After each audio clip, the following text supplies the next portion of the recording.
Hey guys, Zelonius here. Welcome to another video on the channel. In this video today, I am going to be showing you the best and latest 4-2-2 meta custom tactics and player instructions. Are you fed up of getting out teamed on FIFA? Want that God squad that you've always dreamed of? Check out MMOEXP and use code ZEL at checkout for a 5% discount. Check out the link below. MMOEXP, the best place to buy coins. Okay, so here we are with my current team. I've not changed it up much recently. I've got a lot of coins. I'm kind of just waiting for the market to settle down a bit. I think it's been a ridiculously priced market for a long time now. So I'm really hoping it drops to a point where I think it's a lot more reasonable. But the 4-2-2 that we're going to show today, top tactic. It's been pretty meta for the last 4 or 5 FIFAs now, I'd say. I don't think there's really been a FIFA where it's not been used at some level by pros. I think that it's just so balanced, it's so consistent across the board. In this video, I'm going to show you the tactics, I'm going to show you the instructions, and I'm going to talk to you about the type of players you want in it and how you'd use it in game. I've not been streaming over the last week or so. I was quite ill in hospital last week with a serious throat infection. Feeling pretty much better now, so I'm going to start streaming again Monday. I'm looking forward to getting back to the streams, so I appreciate you guys' patience. And if you don't watch my stream or haven't watched it, check it out, Twitch Zelonius92. Now let's get into the tactic. So, as I always say, for anyone who's watched my videos, you'll be used to this. For the tactics, I have a defensive and attacking variation. The defensive one is not defensive, generally speaking. The only time I ever have a really defensive formation tends to be in the ultra defensive.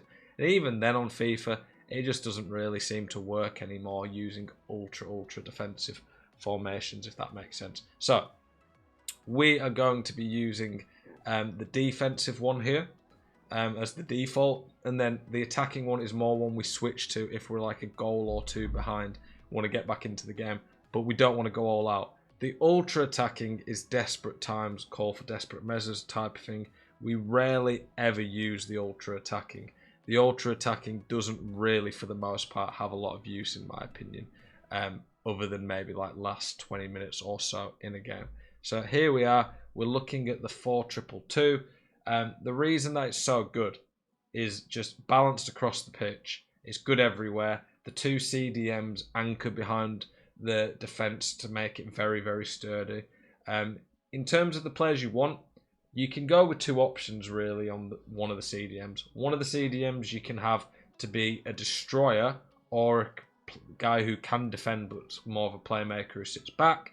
That's what I've done here. But Variety does have high aggression, good defending, quick, so he can get in physical. And then the other CDM, I think this is pretty important. A lot of people even now still neglect this on FIFA.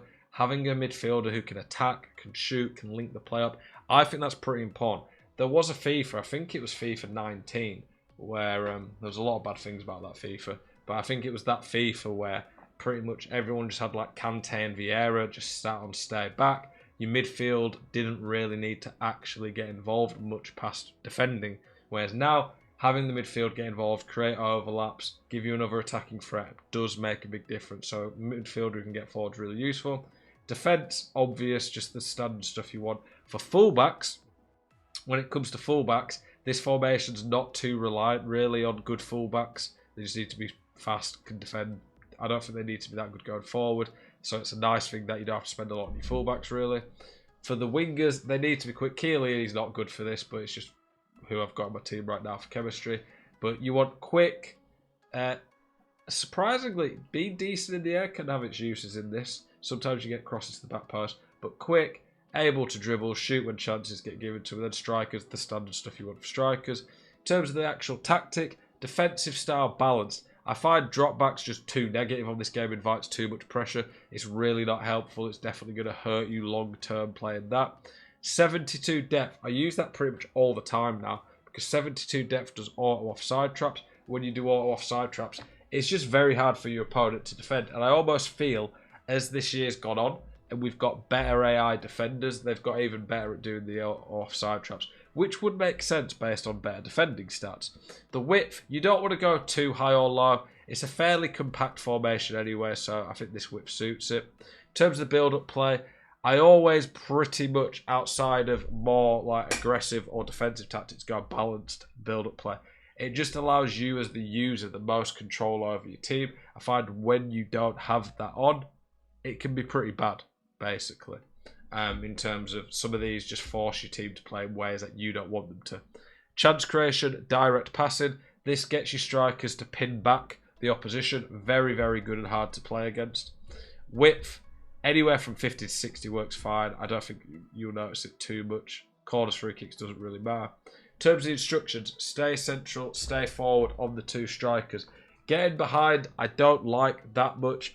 It does have its uses in certain tactics, but for me, I'm not a huge fan of getting behind. Some people like it, but for me, it's not great. Come back on defense on the two outside cams. This is important. This is going to help you when you defend, almost defend like a 4-4-2 and just get more men behind the ball. If you want it to be a very attacking formation, you can put these on stay forward, but it does leave you very vulnerable in defense into the counter-attack. But you will get a very good counter-attack and be able to fight fire with fire, so to speak. For the midfielders, the more defensive-minded one needs cut passing lane, stay back while attacking, cover centre. That's really important. The other one needs balanced, but same, cut passing lanes, cover centre. You want these covering the centre. You want them always staying there. That just works best for me. This one needs to be unbalanced. If you have two on stay back, you will find this formation works a lot worse. Stay back on both the fullbacks. For the keeper, it just doesn't matter. Comes for crosses, cautious crosses, sweep keeper. I don't know it's a difference. I'm almost just giving up trying at this point with keepers. I just don't seem to find they ever change based on that instruction. In terms of the more aggressive one, it is very similar. Slightly higher width because we're pressing a bit more. You could even put it up all the way up to 60 really. Obviously, the depth is not too different. That's not where the change is though. It's mostly in the press after possession loss. We go from fairly keeping our shape to every time we lose the ball for 7 seconds, we're basically constant press. Balanced, direct passing for the build-up again, 60 width, we've upped that a little bit. In terms of the instructions, you could maybe in this one go getting behind. I could see a bit more viability when it comes to that for this. Would I use it? Still personally no, but it's personal preference. But if you are winning the ball high up the pitch, getting behind does have its uses more. Get into the box on the outside cams, very useful. I find that in a more attacking one, this does make them make more runs in behind. It just leaves you a little bit more vulnerable to counter-attacks. Midfield stays exactly the same. Now, you could go balanced attack, and if you felt very naughty, you could go overlap on the fullbacks. That just might be a little bit too aggressive, and I do think they can leave this formation open. But there are ways of using this formation and tactic and changing it up to change how it plays. When I give you guys tactics, I'm not saying this is 100% the only way you can ever play this formation tactic. Never think for yourself, be a sheep and just copy everything I say. Yes, my tactics are plug and play. They're tried and tested. Lots of people use them at different levels. But you can mix it up and try change things, tweak things to suit how you want to play more. I always encourage people to do that. Yeah, top 3 formation this year.